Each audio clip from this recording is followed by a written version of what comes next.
Hello everybody, it's Eziomonte117 here, and today we are going to review another Rush album. And today's Rush album we're going to review is... Moving Pictures. Moving Pictures is by far one of Rush's best albums, and that's fact. That's all I have to say. See ya! Nah, I'm only kidding with you guys, but really, what is there to say about Moving Pictures? Everybody's talked about it, and if I start talking about it, I'm just going to start repeating what others have said. It is a timeless album, and is an album that I think everybody should hear at some point in their lives. And even people who don't like Rush do fall in love with this album. This is also their most commercially successful album, as it spawned plenty of successful singles like Tom Sawyer and Limelight, but as well as a bunch of fan favorites like Red Barchetta and YYZ. Even the more obscure tracks became really popular. So do I think this album deserves its status of being one of Rush's best albums? Well, yeah, obviously. But is it their best album? No. Compared to the three albums that came before, this one feels a bit lacking, but even with that said, this is a classic Rush album and something you shouldn't be missing out on. The album starts off with the most popular Rush song ever with Tom Sawyer. Everybody knows that opening synth growl, everybody knows the opening line of Monday Warrior, mean stride, today's Tom Sawyer, mean pride. I don't need to go on about this song because I think everybody knows why it's so goddamn successful and such a fan favorite. But I had to give my own thoughts about it. It is a fantastic track. It's for being only 4 minutes. It manages to pack in a lot of sections. Each new section they throw in, which is the verse and chorus, has different moods.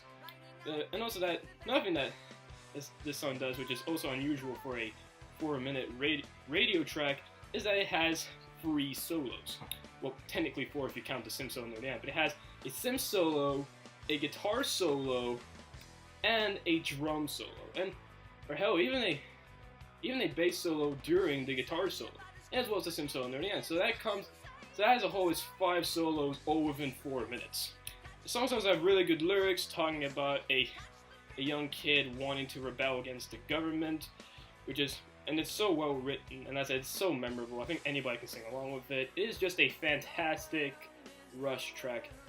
The only problem I have is that I kind of overplayed it a bit, and hearing in so many live albums and movies and commercials, I could call this track a bit overrated, but since it is this good, I can't really call Tom Sawyer overrated. It is a fantastic opener and definitely one of the highlights of the album. We begin to change pace a bit with Red Barchetta. One thing that's really unique about this song is that this is the only song on the album that doesn't have a chorus. No chorus at all.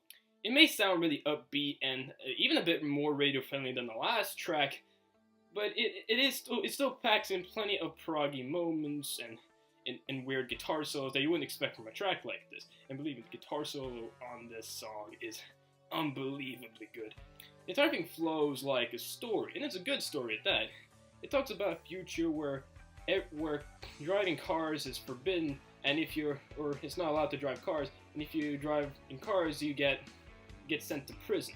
But then one day, a young kid finds a car in his uncle's farm where he's able to drive around without anyone noticing, because he's not in like the streets.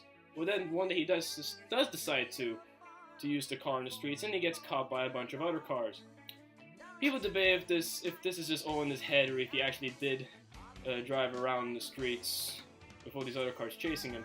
But I just say that it's up to interpretation. I don't care. It's a well-written song with plenty of sections, fantastic drum work, fantastic guitar work, and just a great sense of optimism. And I just love the vivid image this song gives you for the lyrical content. By far the best track on the album, definitely a classic. Then we get into the song, along with Red by King Crimson, that is pretty much a blueprint for every progressive metal instrumental of today with YYZ, or YYZ, however you want to say it. This song is an all-time classic. By far the proggiest track on the album. It goes through so many different sections, has like a billion solos in it, and it's just such a fun ride. I especially like the guitar solo in the song, where every time there's like a bell, there's always like a clang and like ksh. There's always like a different type of guitar solo being played. Either it's shredding or just a melodic guitar solo or something you hear from Robert Fripp. There's always like a new type of solo every time there's a clang. Like even when the guitar solo ends, it like goes into like some like Eddie Van Halen shit. It's pretty cool. I just like the flow of it. Like despite it being really technical and all over the place and really rhythmic, it never loses focus, and it manages to keep you interested throughout its runtime. While I may think La Villa's Strong Alto is the better instrumental and the one that leaves the most impact on me, I can't deny that YYZ is a fantastic track that definitely deserves all the attention it gets. Just a fantastic tune. Which then leads into the fan favorite, Limelight. I have to be honest here, I think the song is kind of weak. Now keep in mind, the guitar work on this is stellar and the lyrics are fantastic, but compared to every other song on this album, with the exception of the closer, which I'll get to in a bit, musically it just kind of lacks something.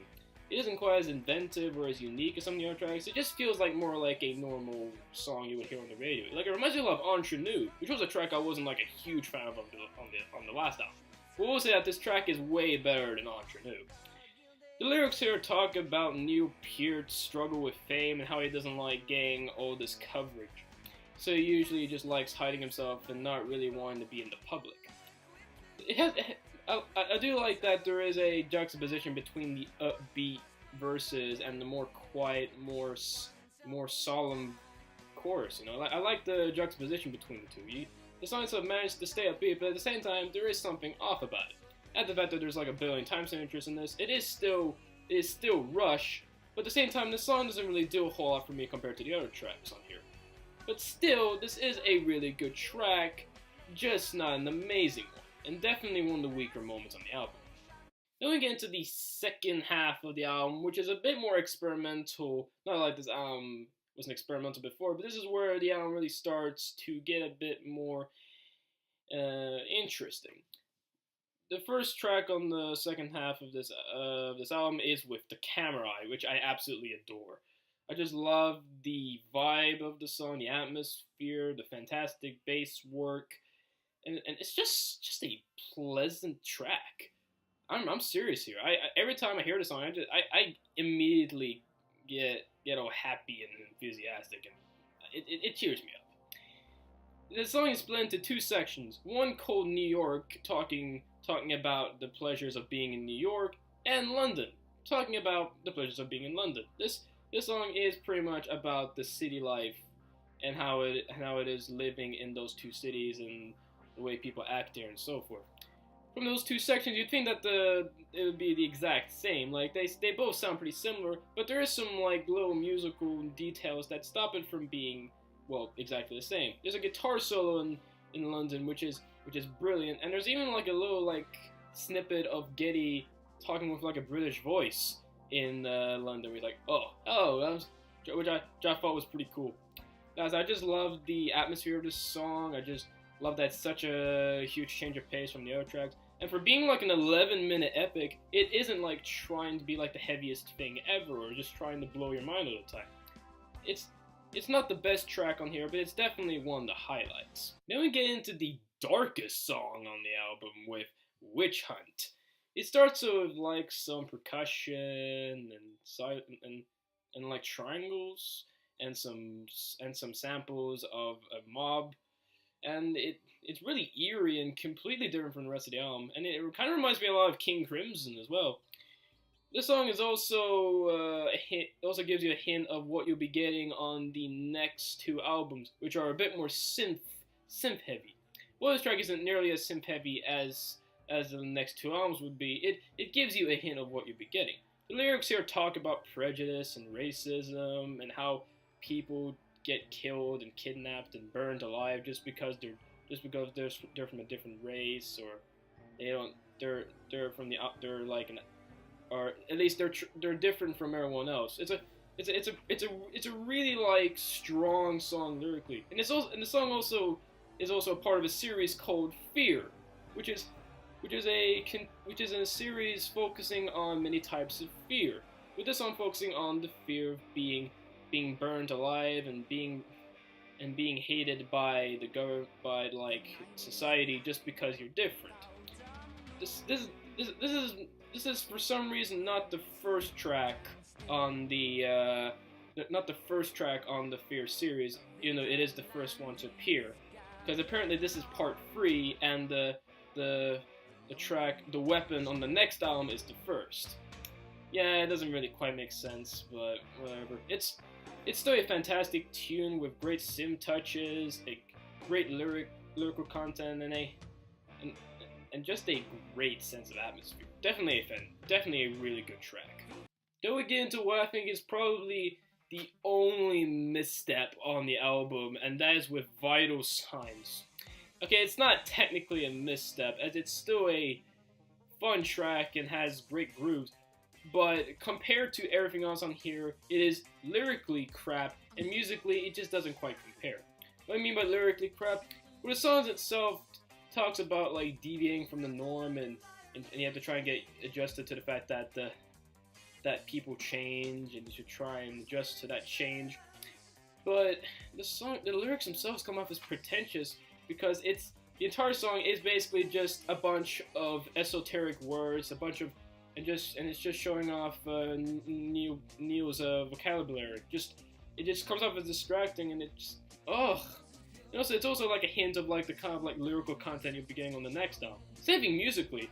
With this song, you remember how I talked about with Spirit of Radio that don't have like a reggae breakdown? This track here is almost pure reggae. Sounds like something you'd hear from the Police. And I don't think that's a huge deal, because I think musically the song is catchy and fun. But I don't know, I just don't think musically it quite grabs me as much as the other songs on here. And that's the fact that the lyrics aren't quite good. This is definitely a weak closer, and it could have ended a better way. But still, it's not a bad track, but it's definitely the weakest on the album. So final verdict. This is a classic Rush release. It contains some of their all-time best songs. The lyrics hit an all-time peak for the... Okay, well, not really. The all-time peak is on par with those, but it definitely showcases some of the best lyrics by Neil Peart. The musicianship is fantastic. Every song is different and varied, and the production is just crystal clear. I love the guitar tone on this. Then there's like some of the problems. The vocals, I forgot to mention. The vocals for the most part on this album are really good, but there's a few songs where I feel like Geddy Lee gets a bit high-pitched at times, but it's not often. Some of the songs on here are not nearly as good, like Vital Signs. And I do think that the song that this album is a tiny bit overrated, just because I've kind of overplayed it. I've overplayed this album so much, but I still come back to it because it is a fantastic release by the band. It's not my favorite Rush album, but it's definitely a release that's worth checking out by them. So that's the video, and I hope you guys enjoyed, and I'll see you until next time. Peace.